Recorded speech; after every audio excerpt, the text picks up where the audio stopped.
அனைவருக்கும் வணக்கம். பீகார் மாநிலம் சமஸ்டிபூரில் திலீப் குமார் அப்படின்ற ஒரு நபர் வந்து ரியல் எஸ்டேட் பிஸ்னஸ் பார்த்துட்டு வராரு. இந்த நபருக்கு வந்துட்டு நல்ல வருமானம் வரதுனால ஃபேமிலியில் வந்து ஒரு மேரேஜ் பண்ணிக்கணும்னு சொல்லி ஒரு முடிவு பண்ணுறாங்க. முடிவு பண்ணதுக்கப்புறம் பக்கத்து கிராமத்தை சேர்ந்த காஜல் அப்படின்ற ஒரு பொண்ணோட வந்து மேரேஜ் பேசி முடிக்கிறாங்க. இந்த பொண்ணுக்கு வந்து பையனை பிடிச்சிருக்கு, இந்த பையனுக்கும் வந்து பொண்ணை பிடிச்சிருக்கு. மேரேஜ் வந்து நல்லபடியாக நடந்து முடிக்குது. நடந்து முடிச்சதுக்கப்புறம் இந்த 2 பேருமே பார்த்திங்கன்னா ரொம்ப நல்லா சந்தோஷமாக இருக்காங்க. அதாவது டூர் போகிறாங்க, வெளியில் அவுட்டிங் போகிறது, தேட்டருக்கு போகிறதுன்னு சொல்லி ரொம்ப சந்தோஷமாக வந்து வாழ்க்கையை ஓட்டிகிட்டு இருக்காங்க. 1 இயர்லேயே வந்துட்டு இவங்களுக்கு வந்து ஒரு ஆண் குழந்தையும் பிறக்குது. அந்த பையனுக்கு வந்துட்டு அனீஸ் அப்படின்னு ஒரு பேரும் வைக்கிறாங்க. ஃபேமிலி வந்து ரொம்ப நல்லா சந்தோஷமாக போயிட்டு இருக்கும்போது இப்போ என்ன நடக்குதுன்னா, சில மாதத்துக்கு அப்புறம் வந்துட்டு ஃபேமிலிக்குள்ளே சின்ன சின்னதாக சண்டை வர ஆரம்பிக்குது. அதாவது ஒரு பையன் பிறந்ததுக்கப்புறம் வந்துட்டு இந்த மாதிரி சின்ன சின்னதாக சண்டை வர ஆரம்பிக்குது. இந்த சண்டை பார்த்திங்கன்னா நார்மலாக வந்து முடியாமல் திரும்ப திரும்ப வந்து சண்டை வந்து அதிகமானதுனால இந்த பொண்ணு காஜல் என்ன பண்ணுறாங்கன்னா, கோவிச்சுக்கிட்டு இந்த குழந்தைய தூக்கிட்டு அவங்க அம்மா வீட்டுக்கு போயிடுவாங்க. திரும்ப என்ன பண்ணுவாங்கன்னா, தன்னோட கணவர் வீட்டுக்கு வருவாங்க. வந்ததுக்கப்புறம் மறுபடியும் சண்டை ஆகும். மறுபடியும் வந்து அவங்க அம்மா வீட்டுக்கு போவாங்க. ஸோ இந்த மாதிரியே பார்த்திங்கன்னா நாட்கள் போய்கிட்டே இருக்குது. இந்த திலீப்புக்கு வந்துட்டு இப்போ சமீபமாக வந்து பிஸ்னஸ் வந்து டல்லானதுனால கிட்டத்தட்ட கடன் வாங்கக்கூடிய சூழலுக்கு வந்து இவர் போகிறாரு. கடன் ஒரு பக்கம் வாங்கினதுனால இப்போ வந்து மனைவி கிட்ட வந்து இவருக்கு வந்து சுத்தமாக மரியாதையே இல்லை.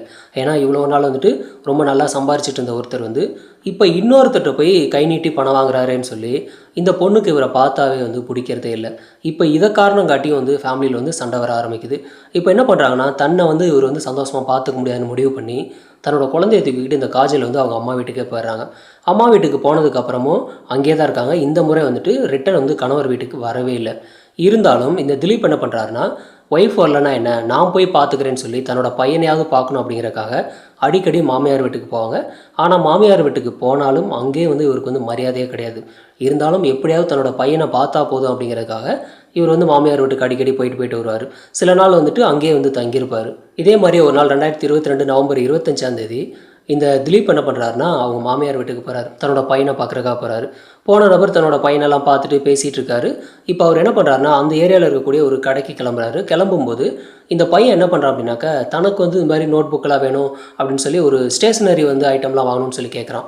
இந்த பையன் வந்து ஸ்கூல் போயிட்டுருக்கான் அந்த டைமில்.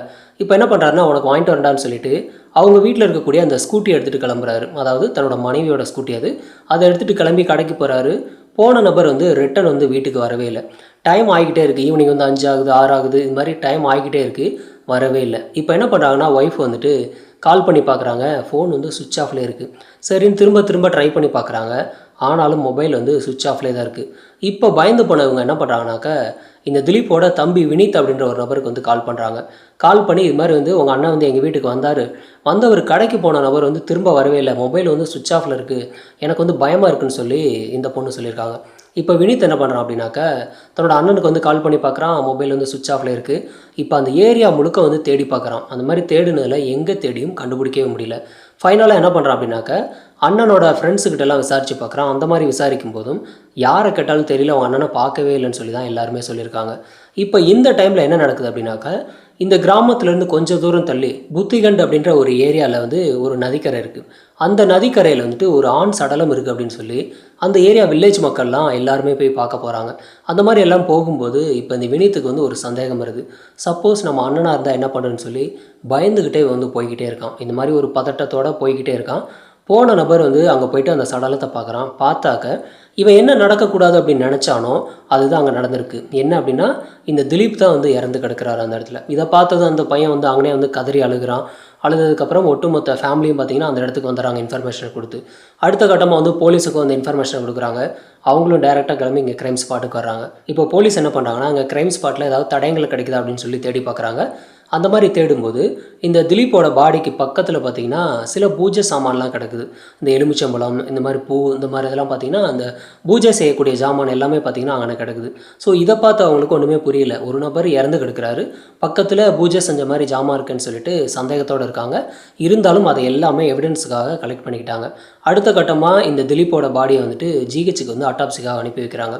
அனுப்பிட்டு இந்த நபரை வந்து யார் வந்து தீர்த்து கட்டியிருப்பான்னு சொல்லிட்டு விசாரணையை வந்து ஆரம்பிக்கிறாங்க. இந்த திலீப் வந்து இறந்து போனது வந்து கொலை தான் அப்படின்னு சொல்லி போலீஸுக்கு எப்படி தெரியும்னா, பார்த்த எல்லாருக்குமே தெரியும். ஏன்னா அவரோட பின்னாடி தலையில் வந்து அடிபட்டு ரத்த வெள்ளத்தில் தான் ஆக்சுவலாக அவர் வந்து இறந்தே கிடந்திருக்காரு.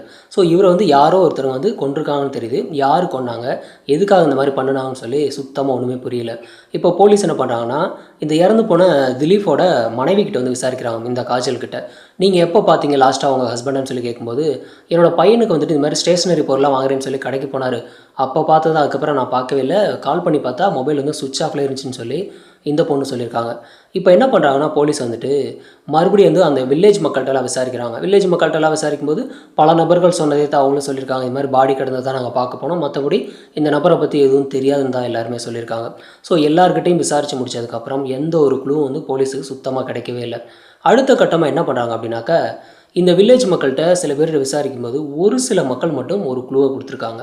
என்ன அப்படின்னா, இந்த இறந்து போன நபரோட மனைவி வந்துட்டு சில நாளாக வந்து தன்னோட வீட்டுக்கு வந்து ஒரு டியூஷன் டீச்சர்னு ஒரு பையன் வந்தான், அந்த பையனோட பைக்கில் சுற்றிட்டு இருந்தாங்கன்னு சொல்லி ஒரு க்ளூவை கொடுக்குறாங்க. ஆனால் மற்றபடி இந்த கேஸுக்கும் அவனுக்கு சம்மந்தம் இருக்குமா என்னன்னு சொல்லி தெரியல. ஆனால் அந்த பொண்ணு வந்து நடத்தை வந்து சரியில்லை அப்படிங்கிற மாதிரி சொல்லியிருந்திருக்காங்க. இப்போ போலீஸ் என்ன பண்ணுறாங்கன்னா, இந்த காஜலோட மொபைல் கால் டீட்டெயில்ஸ் எடுக்கிறாங்க. அந்த மாதிரி எடுக்கும்போது இந்த பொண்ணு வந்து அதிகமான டைம் பார்த்தீங்கன்னா லக்ஷ்மணகுமார் அப்படின்ற ஒரு நபருக்கு வந்து கால் பேசியிருக்காங்க. அந்த நபர் யார் அப்படின்னு சொல்லி விசாரித்து பார்க்கும்போது, இந்த பையன் அனீஸ் அப்படின்ற பையன், அதாவது இந்த இறந்து போன திலீப்போட பையனுக்கு வந்து டியூஷன் சொல்லிக் கொடுக்கும் அந்த நபர் தான் இந்த லட்சுமணகுமார். ஸோ இந்த நபர் வந்துட்டு எதுக்காக இந்த பொண்ணோட வந்து அடிக்கடி பேசியிருக்கோம், ரெண்டு பேருமே பார்த்தீங்கன்னா அடிக்கடி டெய்லியுமே பேசிகிட்டு இருந்திருக்காங்க.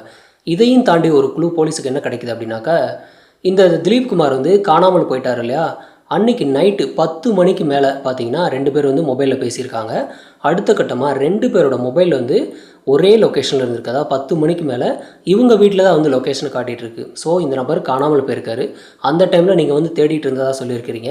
உங்களோட மொபைல் லொக்கேஷனும் இந்த லக்ஷ்மணகுமாரோட மொபைல் லொக்கேஷன் பார்த்தீங்கன்னா ரெண்டும் ஒரே இடத்துல, அதுவும் இவங்க வீட்டில் தான் இருந்திருக்கு. இப்போ ஒரு வழியாக வந்து போலீஸுக்கு வந்துட்டு சில விஷயங்கள் வந்து தெளிவாகிக்கிட்டே வருது.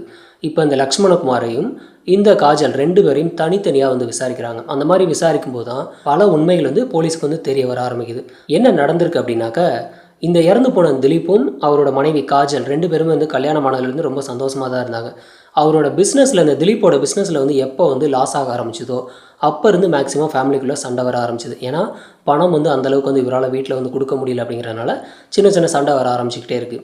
இந்த சண்டை அளவுக்கு அதிகமாக வரும்போது தான் இந்த காஜல் வந்து தன்னோட பையனை கூட்டிகிட்டு இங்கே வீட்டுக்கு வந்துடுறாங்க, அவங்க அம்மா வீட்டுக்கு. வந்ததுக்கப்புறம் பையன் வந்து கொஞ்சம் பெரிய பையனானதும் இவனை வந்து ஸ்கூலில் சேர்க்குறாங்க. சேர்த்ததுக்கப்புறம் வந்து இந்த பையனுக்கு வந்துட்டு எப்படியாவது டியூஷனில் வந்து சேர்த்து விடணும் அப்படிங்கிற ஒரு ஆசை இருந்திருக்கு இந்த பொண்ணுக்கு. ஏன்னா பையனோட படிப்பு வந்து முக்கியம்னு சொல்லி டியூஷனில் சேர்க்கலான்னு பார்க்குறாங்க. ஆனால் டெய்லியும் கொண்டுட்டு போய் விடணும், பக்கத்தில் யாரும் வந்து டியூஷன் சொல்லிக் கொடுக்கல அப்படிங்கிறதுனால யாராவது ஒருத்தர் வந்து தன்னோட வீட்டுக்கே வந்து டியூஷன் சொல்லிக் கொடுத்தா பரவாயில்ல அப்படின்னு நினச்சி ஒரு நபரை வந்து டியூஷன் சொல்லிக் கொடுக்க வீட்டுக்கே வர வைக்கிறாங்க. அந்த நபர் யார் அப்படின்னாக்கா, அவர் தான் வந்து இந்த லக்ஷ்மணகுமார். அந்த நபரை டைரெக்டாக கிளம்பி இங்கே வீட்டுக்கு வர வைக்கிறாங்க. டெய்லி ஈவினிங் வந்து இந்த நபர் வந்து டியூஷன் சொல்லி கொடுத்துட்டு ரிட்டன் அவங்க வீட்டுக்கு போயிடுவார். ஸோ இதே மாதிரியே வந்து நாட்கள் போய்கிட்டே இருக்குது. இப்போ என்ன நடக்குதுன்னா, இந்த காஜலுக்கும் இந்த லக்ஷ்மணகுமார் 2 பேருக்கும் பார்த்தீங்கன்னா ஒரு உறவு ஆரம்பிக்குது, ஒரு நல்ல பழக்கமாகுது. இந்த பழக்கம் அடுத்த கட்டத்தை தாண்டி 2 பேருக்குள்ளே காதலாக மாறுது. இந்த காதல் என்ன நடக்குதுன்னா, இவங்க வீட்லேயே வந்து பார்த்திங்கன்னா 2 பேரும் ஒன்றா வந்து உறவு வச்சுக்கிறாங்க. அதாவது இந்த காஜலோட பேரண்ட்ஸ் வந்து வீட்டில் இல்லை அப்படின்னாக்கா, இதே வீட்லேயே வந்து 2 பேரும் வந்து ஒன்றா உறவு வச்சுக்கிறாங்க. இதே மாதிரி ரெகுலராக வந்து இவங்களோட பழக்கம் வந்து நீடிச்சுக்கிட்டே போயிட்டே இருக்குது. அடுத்த கட்டத்தை தாண்டி என்ன நடக்குது அப்படின்னாக்கா, இந்த லக்ஷ்மணகுமார் வந்து இந்த பொண்ணை கூட்டிகிட்டு ஆக்சுவலாக ஒரு கோயிலுக்கு போகிறான். யாருமே இல்லாத ஒரு சின்ன கோயிலுக்கு கூட்டிகிட்டு போகிறான். அங்கே போயிட்டு இந்த காஜலோட தாலியை கழட்டிட்டு புதுசாக இவன் ஒரு தாலியை கட்டுறான். எதுக்காக அப்படின்னாக்கா, இன்னையிலேருந்து நம்ம 2 பேரும் கணவன் மனைவி அப்படின்னு சொல்லி சொல்கிறான். ஸோ இந்த பொண்ணுக்கும் ரொம்ப பிடிச்சி போயிடுது. ஏன்னா ஒரு பக்கம் வந்து கணவர் வந்து தான் கூட இல்லை, இப்போ இந்த நபர் வந்து தனக்கு கணவர் மாதிரி இருக்காரு அப்படின்னு சொல்லி ரொம்ப சந்தோஷப்பட்டு இப்போ 2 பேருமே வந்து கணவன் மனைவியாக வந்து வாழ ஆரம்பிக்கிறாங்க. இப்போ இந்த லக்ஷ்மணகுமாரும் இந்த காஜல் 2 பேருமே வந்துட்டு கிட்டத்தட்ட கணவன் மனைவி மாதிரி எல்லா பக்கம் பார்த்தீங்கன்னா வெளியில் சுற்ற ஆரம்பிக்கிறாங்க. தேட்டருக்கு படத்துக்கு போகிறதுன்னு சொல்லி ஒரு ஒரிஜினல் கணவன் மனைவி எப்படி இருப்பாங்களோ அந்த அளவுக்கு வந்து ஊர் சுற்ற ஆரம்பிக்கிறாங்க. இது வந்து கிராம மக்கள் எல்லாருக்குமே தெரியுது. பார்த்தாக்க ஒரு டியூஷன் சொல்லிக் கொடுக்க அந்த பையனோட வந்து இந்த மாதிரி ஒரு பொண்ணு சுற்ற முடியுமான்னு சொல்லிட்டு எல்லாருமே வந்து அரசல் புரசலாக வந்து தப்பு தப்பாக பேசிக்கிட்டே இருக்காங்க. இந்த திலீப் குமார் இறந்து போன அந்த திலீப் குமார் வந்துட்டு தன்னோட மாமியார் வீட்டுக்கு வரும்போதெல்லாம் இந்த கிராமத்தை சேர்ந்த சில பேர் வந்து உன் மனைவியோட நடத்தையில் சந்தேகமாக இருக்குது, அந்த டியூஷன் சொல்லிக் கொடுக்க அந்த பையனோட பார்த்தீங்கன்னா அடிக்கடி சுற்றிட்டு இருக்கான்னு சொல்லி ஒரு விஷயம் சொல்லியிருக்காங்க. இருந்தாலும் இவர் வந்து தன்னோட மனைவி மேலே வந்து ஃபஸ்ட்டு சந்தேகம் வர கிடையாது. இருந்தாலும் டேரெக்டாக போய்ட்டு தன்னோட மனைவிக்கிட்டே கேட்குறாரு. இது மாதிரி வந்து டியூஷன் சொல்லிக் கொடுக்க அந்த பையனோட நீ சுற்றியாமல் என்னன்னு சொல்லி கேட்குறாரு. அப்படிலாம் நான் ஒன்றும் சொல்ல கிடையாது, இந்த ஊரில் இருக்கிறவங்களாம் பார்த்தீங்கன்னா அது மாதிரி பொறாமையில் ஏதாவது தப்பு தப்பாக பேசுவாங்க, அதெல்லாம் நீங்கள் பெருசாக எடுத்துக்காதீங்கன்னு சொல்லி அவரை வந்து சமாளிக்கிறாங்க. இருந்தாலும் இந்த காஜல் வந்து தன்னோட மறைமுக கணவனான இந்த லக்ஷ்மணகுமாருக்கு வந்து கால் பண்ணுறாங்க. கால் பண்ணி நம்ம விஷயம் வந்து என்னோடய ஹஸ்பண்டுக்கு வந்து தெரிஞ்சு போச்சு, ஸோ இனிமேல் வந்து நம்ம வந்து சந்தோஷமாக இருக்க முடியாது, இதுக்கு என்ன பண்ணலான்னு சொல்லிட்டு 2 பேரும் பேசி ஒரு முடிவுக்கு வராங்க. என்ன முடிவுக்கு வந்திருக்காங்க அப்படின்னா, ரொம்ப நல்ல முடிவு எடுத்திருக்காங்க. தன்னோட கணவனான இந்த திலீப்பை வந்து முடிச்சு கட்டிக்கலான்னு சொல்லி ஒரு முடிவு பண்ணுறாங்க. ஸோ முடிவு பண்ணிவிட்டு இதை வந்து எப்படி பண்ணலாம், எப்படி போலீஸ்கிட்ட இருந்து மாட்டாமல் இருக்கிறது, எப்படி கிராம மக்கள்கிட்ட இருந்து தப்பிக்கிறதுன்னு சொல்லி எல்லா ஆங்கிள்லேயும் வந்து யோசிக்கிறாங்க. ஸோ இந்த மாதிரி யோசித்து ஒரு நல்ல முடிவாக எடுத்து ஒரு டேட்டை வந்து ஆக்சுவலாக ஃபிக்ஸ் பண்ணுறாங்க. என்றைக்கு இதை பண்ணணும்னு சொல்லி ஃபிக்ஸ் பண்ணுறாங்க. இதை ஃபிக்ஸ் பண்ணினதுக்கப்புறம் என்ன நடக்குது அப்படின்னாக்கா, இந்த திலீப் குமார் கிட்ட தன்னோட மனைவி காஜல் என்ன சொல்கிறாங்கன்னா, ஆல்ரெடி வந்து உங்களுக்கு வந்து பிஸ்னஸ் வந்து ரொம்ப லாஸில் போயிட்டுருக்கு, இப்போ வந்து ஒரு பூஜை பண்ணணும்னா அந்த பிஸ்னஸ் பிரச்சனையெல்லாம் பார்த்திங்கன்னா சரியாகி பிஸ்னஸ் வழக்கம் போல் வந்து நல்லா போகும்னு சொல்லி ஒரு சில பேர் சொல்லியிருக்காங்கன்னு சொல்லி இந்த காஜல் சொல்கிறாங்க. ஸோ தன்னோட மனைவி சொல்கிற பேச்சை கேட்டு இவர் வந்து ஓகே பூஜை பண்ணலாம், தாராளமாக பண்ணலான்னு சொல்லி ஒத்துக்கிறாரு.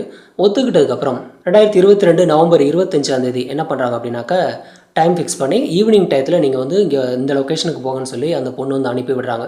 தன்னோட ஸ்கூட்டி எடுத்து அனுப்பி விடுறாங்க. இப்போ இந்த மாதிரி ஸ்கூட்டி எடுத்து அனுப்பி விடும்போதே இந்த பொண்ணு என்ன பண்ணுறாங்கன்னா, தன்னோட கணவனுக்கு தெரியாமையே அந்த ஸ்கூட்டியோட டிக்கியில் வந்து ஒரு கோடாரி எடுத்து போட்டு அனுப்பி விடுறாங்க. அந்த மாதிரி அனுப்பி விட்டதுக்கப்புறம் இவர் வந்து நேராக போகிறாரு. அதாவது ஒரு காட்டு பகுதிக்குள்ளே போகிறாரு. அங்கே ஒரு நதிக்கரை ஓரத்தில் வந்துட்டு அங்கே வெயிட் பண்ணிகிட்ருக்காரு. இப்போ அந்த இடத்துக்கு ஒரு சாமியார் வர்றாரு. அந்த சாமியார் யார் அப்படின்னாக்கா, இந்த லக்ஷ்மணகுமார். அதாவது இந்த திலீப் வந்துட்டு ஆல்ரெடி வந்து இந்த லக்ஷ்மணகுமாரை பற்றி கேள்விப்பட்டிருக்காரே தவிர நேரில் பார்த்ததில்ல. ஸோ அடையாளங்கிறது சுத்தமாக தெரியாது அப்படின்றனால இந்த லக்ஷ்மணகுமாரே சாமியார் மாதிரி ஒரு கெட்டப்பில் வராரு. வந்ததுக்கப்புறம் 2 பேரும் அதே இடத்துல வந்துட்டு ஒரு பூஜையெல்லாம் பண்ணுறாங்க. பூஜை பண்ணி முடித்ததுக்கப்புறம் வந்துட்டு இந்த லக்ஷ்மணகுமார் என்ன சொல்கிறாருன்னா, நீங்கள் வந்துட்டு இப்போ பூஜையெல்லாம் போட்டு முடிச்சாச்சு, உங்கள் பிஸ்னஸ் வந்து நல்லா வரணும் அப்படின்னாக்கா ஒரு 5 நிமிஷம் இந்த இடத்துல தியானம் பண்ணணும்னு சொல்லி சொல்கிறாரு. அதாவது நதியை பார்த்த மாதிரி உட்காந்து நீங்கள் வந்து தியானம் பண்ணுங்கன்னு சொல்லி சொல்கிறாரு. அந்த நபரும் நதியை பார்த்த மாதிரி கண்ணை மூடி தியானத்தில் இருக்கார்.